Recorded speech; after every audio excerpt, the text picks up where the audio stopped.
Assalamualaikum warahmatullahi wabarakatuh. Perkenalkan, nama saya Tianti Susilawati dari kelas 11 IPA 4. Pada kesempatan kali ini, saya akan menyampaikan materi mengenai teknik kultur jaringan yang meliputi pengertian dari teknik kultur jaringan, langkah-langkah pada teknik kultur jaringan, permasalahan-permasalahan yang mungkin akan timbul pada teknik kultur jaringan, keunggulan serta kekurangan dari teknik kultur jaringan, juga contoh dari kultur jaringan itu sendiri. Penasaran? Stay tune ya! Kalian tahu kan bahwa setiap sel tumbuhan itu memiliki kemampuan untuk menjadi individu baru? Nah, pada tahun 1838, dua orang ilmuwan yaitu Swan dan Enceladus mengatakan bahwa masing-masing sel tumbuhan itu mengandung informasi genetik dan sarana fisiologis yang mampu menjadikan tanaman jauh lebih lengkap jika ditempatkan pada lokasi atau lingkungan yang sesuai. Hal tersebut dipertegas oleh Frederick Campion Robert pada tahun 1969 yang melakukan eksperimen dengan menggunakan pembulur wortel yang menjadikannya individu baru. Hal tersebut hingga saat ini dikenal dengan teknik kultur jaringan. Lantas, apa sih teknik kultur jaringan? Jadi, teknik kultur jaringan adalah perbanyakan tanaman dengan cara mengisolasi bagian tanaman seperti pada batang, akar, daun, juga mata tunas. Kemudian ditanam pada media buatan yang kaya akan nutrisi dan zat pengatur tumbuh yaitu hormon secara spesifik dalam wadah tertutup dan tembus cahaya seperti pada botol-botol kaca pada suhu tertentu sehingga tanaman dapat bergenerasi menjadi tanaman yang lengkap. Adapun tahapan-tahapan dari teknik kultur jaringan itu yang pertama, sterilisasi. Sterilisasi adalah merupakan kegiatan dalam kultur jaringan yang memerlukan lokasi yang steril, yaitu di laminar flow, di mana setiap alat-alat pada tahapan ini juga harus steril. Biasanya digunakan etanol yang disemprotkan secara merata. Yang kedua, itu ada pembuatan media. Pembuatan media atau media dalam kultur jaringan dibedakan menjadi dua, yaitu media cair dan media padat. Media padat biasanya berbentuk gel atau agar-agar, di mana nutrisinya itu dimasukkan ke dalam media tersebut.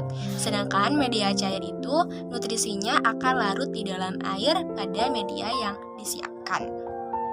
Ya, itu inisiasi. Inisiasi adalah pengambilan explain dari tanaman tertentu yang akan dikulturkan. Bagian yang sering dipakai yaitu adalah tunas. Yang keempat itu ada multiplikasi. Multiplikasi adalah metode meregenerasikan tanaman dengan cara menanam explain ke media. Multiplikasi dilakukan di laminar flow dengan tujuan menghindari kontaminasi yang membuat pertumbuhan menjadi gagal. Yang kelima yaitu pengakaran, di mana fase ini akan menunjukkan pertumbuhan akar dan menunjukkan bahwa explain itu dapat bertumbuh dengan baik. Yang terakhir ada aklimatisasi. Aklimatisasi adalah pemindahan explain keluar dari ruang aseptik. Kemudian kita akan melanjutkan ke sebab berikutnya, yaitu permasalahan-permasalahan yang mungkin akan terjadi pada teknik kultur jaringan. Yang pertama ada kontaminasi mikroorganisme, yang kedua ada browning atau pencoklatan, yang ketiga ada virtifikasi. Apa sih ketiga hal tersebut? Yang pertama, pencemaran atau kontaminasi mikroorganisme. Kontaminasi mikroorganisme adalah pencemaran yang disebabkan oleh masuknya unsur lain yang tidak diharapkan. Hal tersebut bisa masuk pada explain atau anggota-anggota lain pada kultur jaringan, seperti media atau asupan mineral. Penyebab dari kontaminasi itu sendiri bisa disebabkan oleh bumi, jamur, atau bakteri. Yang kedua, browning atau pencoklatan. Browning merupakan keadaan yang disebabkan oleh oksidasi senyawa fenolik dari jaringan explain yang terluka karena irisan, baik ketika diambil dari tanaman donor maupun saat explain diepresiasi. Ketiga, itu ada vitrifikasi. Vitrifikasi disebabkan oleh adanya kerusakan fisiologis pada tanaman hasil kultur, sehingga menyebabkan fenotip daun atau batang menjadi bening seperti gelas. Baik, yang terakhir kita akan membahas kelebihan serta kekurangan dari teknik kultur jaringan.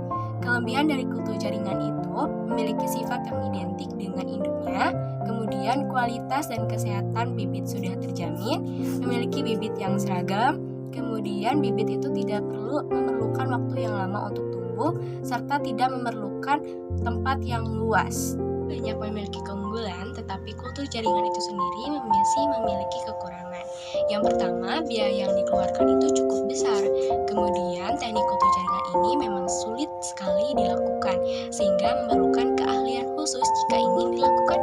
Kemudian, teknik kultur jaringan ini memerlukan waktu yang cukup lama, sehingga dirasa kurang efisien.